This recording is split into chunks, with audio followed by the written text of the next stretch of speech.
गजानन बेशरे भक्तों को दर्शन देले चतुर्धा मूर्ति। गजपति जिला सदर महकुमा पारड़ाखिमुंडी स्थित जगन्नाथ मंदिर परिसर में चतुर्धा मूर्ति देवस्नान पर महाप्रभु को गजानन बेश कराଯାଇଛି। महाप्रभु श्री जगन्नाथ अपूर्व गजानन बेश दर्शन करने सह संध्या आरती देखा बहु भक्तों समागम होता। भक्त माने नड़िया कदली तुलसी पद्मफूल धूप दीप प्रभृति सांगरे धरी प्रभु दर्शन करने आखपाख पुरपल्ली बहु संख्यार आसी पहुंची।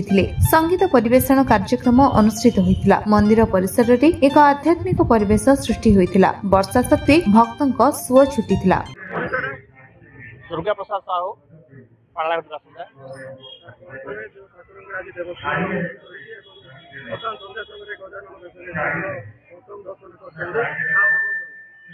आज पवित्र अवसर में महाप्रभु जो देवस्नान पूर्णिमा अवसर में तीन ठाकुर आज स्नान नीति सब सरला गजानन बेश होते एवं समस्त भक्त को दर्शन दे महाप्रभु समस्त को पूरा माने अत्यंत खुशी समस्त भक्त दर्शक वृंद एवं बर्तमान नीति चलती काल ठारू अणसर घरे प्रभु रे पतिदेव दर्शन हम तेणु ये अवसर में आम समस्ते भक्तवृंद दर्शन कर अत्यंत खुशी अनुभव करूँ।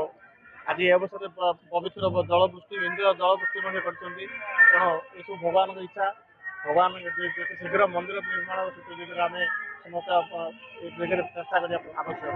जय जगन्नाथ। जय जगन्नाथ। वो विष्णु प्रसाद कार्यकारी सभापति।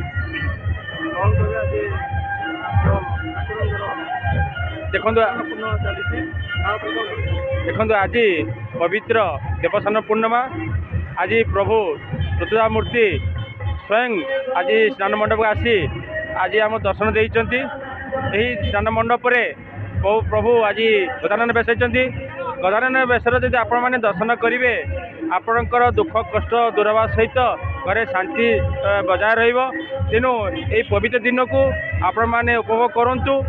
स्वयं भगवान आज आसी आम मान भक्तगण अच्छा बहुत आडंबर सहित कार्यक्रम चली भक्ति सन्ध्या काम चली सका प्रसाद सेवन आयोजन होता बारला आज उत्सव मुखर। मो ना हूँ अंजना दास।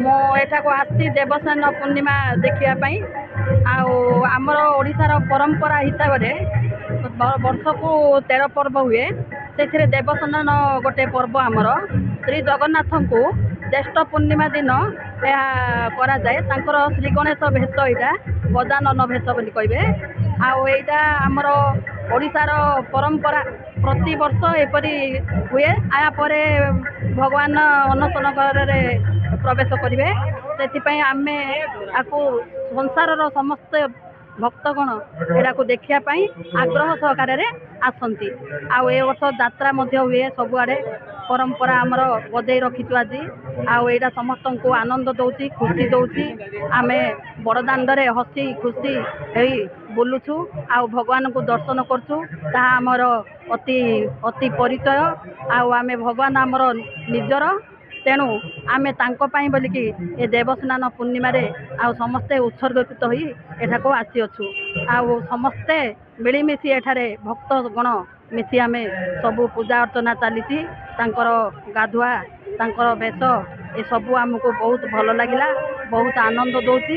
पुरी रे मध्य यही प्रकार पालित होती आमको बहुत खुशी लगुच आम अति आग्रह सहकार एठारे उपस्थित हो समस्ते उपभोग करुछु भगवान यही गजानन बेश को बहुत आग्रह सहकार उपभोग करुछु।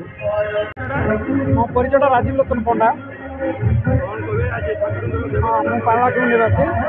आज पवित्र देवस्नान पूर्णिमा आम बुलवा आसलु सका 108 पौड़े भगवान को स्नान करा तो सका आम आसलु देखी जाइलु पहंडी देखी एवं हाथी बेश जगन्नाथ विजय करेतु यहाँ बहुत पुराना मंदिर द्वितीय श्रीक्षेत्र कहले चले ये 3टा रथ या हुए जगन्नाथ पुरी में जमी जगन्नाथ सेवा नीति कार्य हुए ये सेमती नीति कार्य हुए। आज बहुत भल वर्षा भी होती भल पाग भी होती तेणुक बहुत लोग आज आजांर यहाँ मंदिरटा जगन्नाथ मंदिर कम भी चलुची काली जो भगवान अनशन को पलैजे रथ यात्रा कम आरंभ हो रथ यात्रा गुंडीचा हम तो से सब बुलाक बहुत आनंद उल्लास।